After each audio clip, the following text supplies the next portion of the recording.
Hello বন্ধুরা, সকলকে স্বাগত জানাই আমার চ্যানেল ট্যারো উইথ বৃষ্টিতে। সবাই কেমন আছেন? হ্যাপি থাকবেন, পজিটিভ থাকবেন। জেন্ডার স্পেসিফিক রিডিং এটা একদম নয়। আমার ভিউয়ার্স মেল অথবা ফিমেল যে কেউ হতে পারে। Timeless collective general energy pick করা হবে না। সবসময় সব কথা আপনার সাথে রেজোনেট নাও করতে পারে। টাইমলেস হওয়ার জন্য আপনার সামনে যখন রিডিংটা আসবে, আপনি এখান থেকে কোনো না কোনো গাইডেন্স কিন্তু পেয়ে যাবেন। All zodiac sign based reading কয়েকটা রাশি সিগনিফিকেন্ট থাকে বলে আমি সেগুলোকে মেনশন করে দিই। সর্বোপরি রিডিংয়ের এনার্জি যদি আপনার সাথে ম্যাচ হয়ে যায় তাহলে কিন্তু পুরো রিডিংটাই আপনার। আজকে দেখে নেওয়ার চেষ্টা করব আপনার পার্সনের কারেন্ট এনার্জি, ডিভাইনের গাইডেন্স, আপনার কারেন্ট এনার্জি, রিলেশনশিপের হ্যাপি মোমেন্টস ভাবতে পারেন, পার্সনের নাম ভাবতে পারেন, তার ছবিও ভাবতে পারেন। প্রথমে তার কিছু মেসেজ দেখে নেব। ডিভাইন গাইড করবেন আমার ভিউয়ার্স যার কথা ভেবে রিডিংটা দেখছেন, সে আপনারা যে কোনো কানেকশনেই থাকতে পারেন, কমিটেড, নন কমিটেড, এক্সট্রা ম্যারিটাল, সিঙ্গেলও যারা রয়েছেন তাদের যদি কারো ক্রাশ থাকে তারাও ভাবতে পারেন। তার কারেন্ট এনার্জিটা কি আছে? I can't come to you now. সেপারেশনে আছেন নাকি? উনি কিন্তু বলছেন এই মুহূর্তে উনি আপনার কাছে আসতে পারছেন না। I can't come to you now, my life is a mess right now. দেখুন প্রত্যেকটা কথা দেখুন কেমন উত্তর দিচ্ছেন, কারণ তার জীবনটা অস্থির হয়ে রয়েছে। উনি এত অস্থিরতার মধ্যে রয়েছে যে সেই কারণে উনি আপনার কাছে আসতে পারছেন না। আর কি আছে তার মেসেজ দেখা যাক কারেন্ট এনার্জিতে। The way I have treated you was wrong. দেখুন উনি এটা স্বীকার করছে যে উনি যেভাবে আপনার সাথে ব্যবহার করেছে। দেখুন প্রত্যেকটা মেসেজ দেখুন। The way I have treated you was wrong. উনি খুব ভালো করে জানেন যে উনি আপনার সাথে যেভাবে ব্যবহার করেছেন সেটা ভুল, সেটা রং ছিল। ওনার মনের মধ্যে এই ব্যাপারটা কিন্তু রয়েছে। তার জীবনটা অস্থির হয়ে রয়েছে, মেস হয়ে রয়েছে, অগোছালো হয়ে রয়েছে, সেই কারণে উনি আপনার সামনে আসতে পারছেন না। The heat between us is intense. আপনাদের মধ্যে যে ইন্টিমেসি হয়েছে সেই ব্যাপারটা কিন্তু উনি ভীষণভাবে মনে করছেন, সেটাকে মিস করছেন। If I could go back in time I would handle us differently. উনি কিন্তু এটাই মনে করেন যে উনি সব কিছু ঠিক করতে পারতেন এবং একটা সুযোগ যদি পেতেন তাহলে নিজের ভুলটা উনি কিন্তু শুধরে নিতে পারতেন। মেসেজগুলো পড়তে ভালো লাগছে না? I can't let go of you, beautiful energy. উনি কিন্তু এটাই বলছেন যে উনি আপনাকে ছেড়ে দিতে পারবেনই না। Will this pain ever stop? ওনার একটাই দেখুন প্রশ্ন। এই প্রশ্নটা আমি আমার ভিউয়ার্সকে করব। দেখুন আপনার পার্টনারের কিন্তু এই প্রশ্নটা এসছে, ওনার মনের মধ্যে কিন্তু এই আকুতিটা এসছে যে ওনার মনে হচ্ছে যে এই যে যন্ত্রণার মধ্যে দিয়ে, এই যে বিচ্ছেদের যন্ত্রণার মধ্যে দিয়ে আপনারা যাচ্ছেন, এটা কি স্টপ হবে? এটা কি শেষ আছে? উনি কিন্তু এই প্রশ্নটা করছেন। আমার ভিউয়ার্সকে আমি প্রশ্ন করব যে দেখুন উনি কিন্তু স্বীকার করছেন যে উনি যেভাবে আপনার সাথে ব্যবহার করেছেন সেটা কিন্তু ঠিক নয় এবং উনি কিন্তু রিগ্রেট করছেন এবং এটা কিন্তু ওনার মনের মধ্যে চলছে যে উনি যদি পারতেন তাহলে সব ভুলগুলো শুধরে নিতেন। এবং একটা প্রশ্ন উনি কিন্তু করেছেন আমার ভিউয়ার্সকে, will this pain ever stop? এই যন্ত্রণার কি শেষ আছে? দেখি আর কি আছে কারেন্ট এনার্জিতে। গভীর অনুশোচনা, দেখুন গ্রিফ, অনুতাপের মধ্য দিয়ে যাচ্ছেন, ডিসিপেটিং। আপনাকে না অনেক কিছু শো করেছে এখানে, শো বিজনেস ড্রামা অনেক হয়েছে। মানে আপনাকে যা শো করেছে সেটা কিন্তু নয়, মানে হিডেন করে গেছে নিজের এক্সপ্রেশন, নিজের ফিলিংস যেগুলো শো করেছে সেটা নয়। খুব টকেটিভ আপনার পার্টনার মনে হচ্ছে। প্যাশন, আবেগ আছে। ওনার ফ্যামিলি একটা পজিশান রয়েছে, ফ্যামিলি নিয়ে উনি ভাবেন এবং হয়তো অর্থোডক্স ফ্যামিলিতে আপনার পার্টনার বিলং করে। আপনার পার্টনারের ফ্যামিলি হয়তো খুব গোঁড়া প্রকৃতির। আপনাদের সম্পর্কের মধ্যে হয়তো হতে পারে এই ফ্যামিলি রিজন একটা ম্যাটার করেছে এবং আপনার হয়তো এই প্রশ্নটা ছিল যে সম্পর্কে আসার আগে সেটা বলতে পারেননি। দেখুন এই প্রশ্নটা করেছেন বলে ওনার মনের মধ্যে কিন্তু একটা অনুতাপ রয়েছে।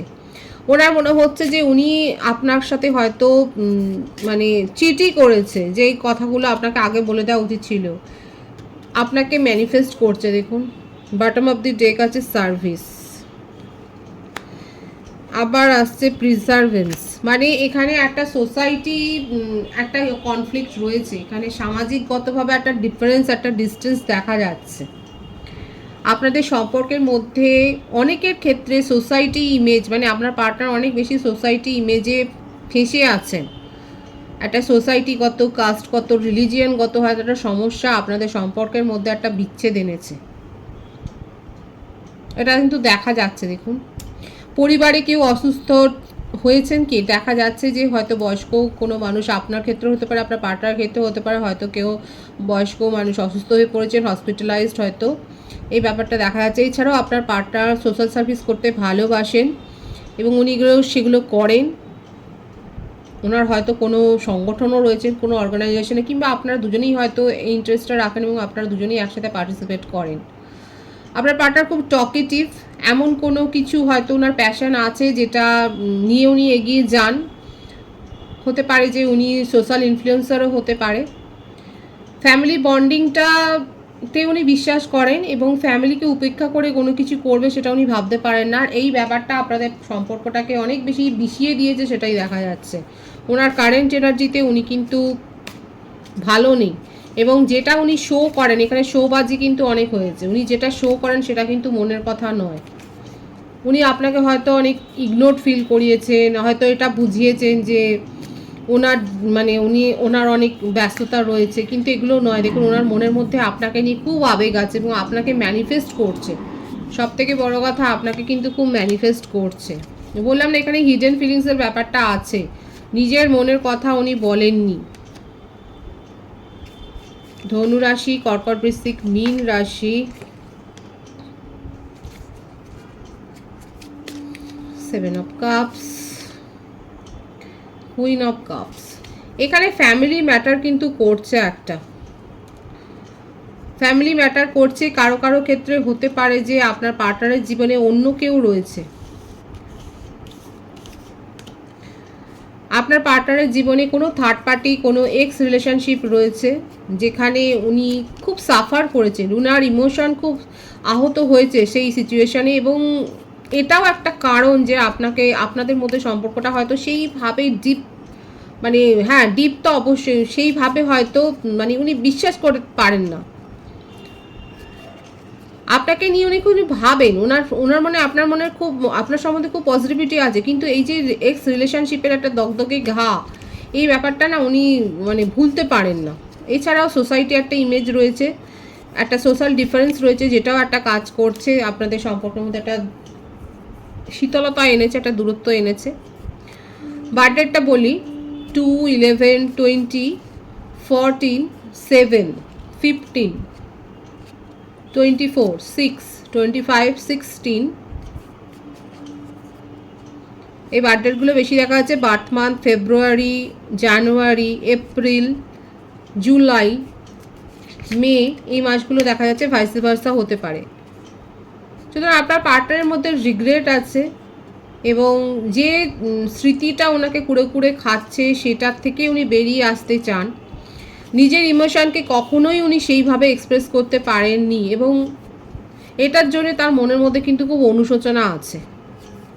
আর উনি কিন্তু তার কারেন্ট এনার্জিতে কিন্তু তার মেসেজে এসেছিল, উনি কিন্তু বলেছেন যে এই পেনটার কি কোনো শেষ আছে। দেখুন, এই কথাটা কিন্তু উনি বলেছেন এবং দেখুন ওনার কারেন্ট এনার্জিতে উনি যে ভালো নেই সেটাই কিন্তু প্রত্যেকটা ছত্রে ফুটে উঠেছে। এই ব্যাপারটাই কিন্তু দেখা যাচ্ছে। আপনার কারেন্ট এনার্জিটা আমি দেখব।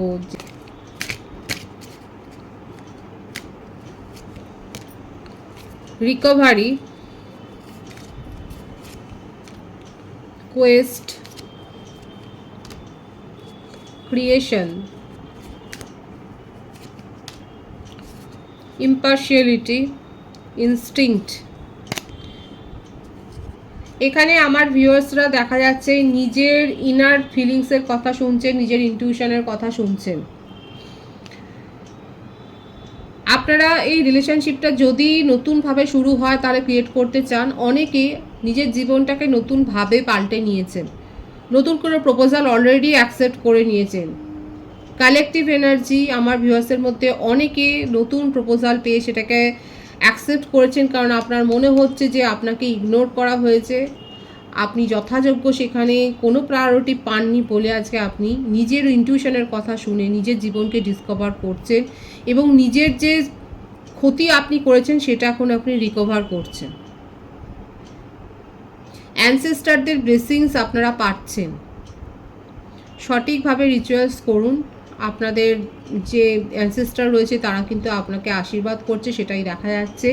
অনেকে নেচারের সাথে সময় কাটাচ্ছেন, হয়তো নতুন করে কোনো প্ল্যান্ট আপনারা হয়তো বসিয়েছেন। এখানে দেখা যাচ্ছে আপনারা হয়তো কোনো নতুন প্ল্যান্ট আপনারা গ্রো করেছেন বা তার পরিচর্যা করছেন, সেটাই দেখা যাচ্ছে। এবং নিজেদের জীবনকে আপনারা ডিসকভার করছেন সোলমেটের কাছ থেকে। অলরেডি হয়তো প্রপোজাল পেয়েছেন, অনেকে আছে যারা নিউ প্রপোজাল অ্যাকসেপ্ট করেছেন, কারণ আপনার মনে হচ্ছে যে আপনি যে সম্পর্কে ছিলেন সেখানে আপনাকে ইগনোর করা হয়েছে, আপনি সেখানে প্রায়োরিটি পাননি। নিজের ইনটিউশনের কথা শুনেই কিন্তু অনেকে দেখা যাচ্ছে এগিয়ে যাচ্ছেন। এবং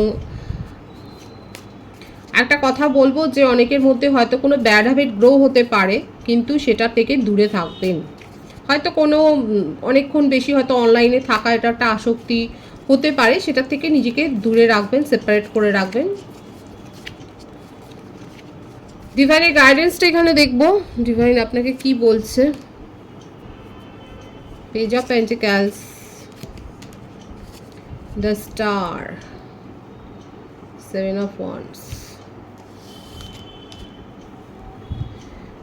ডিভাইন কিন্তু বলছে নিজের এনার্জিকে প্রোটেক্ট করুন।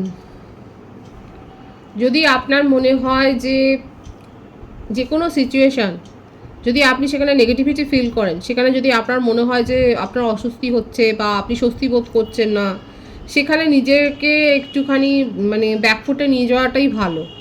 এছাড়াও বলছে আপনারা সঠিকভাবে ম্যানিফেস্ট করুন। আপনি কিন্তু যদি সঠিকভাবে ম্যানিফেস্ট করুন সেটার ফল পাবেন, একদম পরিষ্কার এসছে। সঠিকভাবে যদি আপনারা ম্যানিফেস্ট করেন কোনো বিষয় নিয়ে, আপনি কিন্তু ফল পাবেন। এছাড়াও নিজের পজিটিভ অরাটাকেই ধরে রাখুন, নেগেটিভিটি থেকে দূরে থাকুন। কারণ এখানে আমি কিন্তু বলেছিলাম হতে পারে যে হয়তো অনেক বেশি অনলাইনে রয়েছেন বা এই ধরনের কিছু একটা আসক্তি, সেটার থেকে ডিভাইন কিন্তু বলছে নিজের এনার্জিকে প্রোটেক্ট করুন। পজিটিভ আছে এনার্জিকে অবশ্যই ক্লেম করে নেবেন। রিডিংয়ের এনার্জি আপনার সাথে ম্যাচ হলে রিডিংটা লাইক করে এনার্জি অবশ্যই এক্সচেঞ্জ করে নেবেন, যেটা ভীষণভাবে জরুরি। সকলকে আমার চ্যানেলে অনেক অনেক স্বাগত ও শুভেচ্ছা জানাই। যারা রয়েছে তাদেরকে অনেক ভালোবাসা। আপনাদের ভালোবাসা সহযোগিতা এই পরিবারকে বৃহত্তর করে তুলুন। রিডিংটা একটু শেয়ার করে দেবেন, চ্যানেলটা সাবস্ক্রাইব করে দেবেন। সবাই ভীষণ ভালো থাকবেন।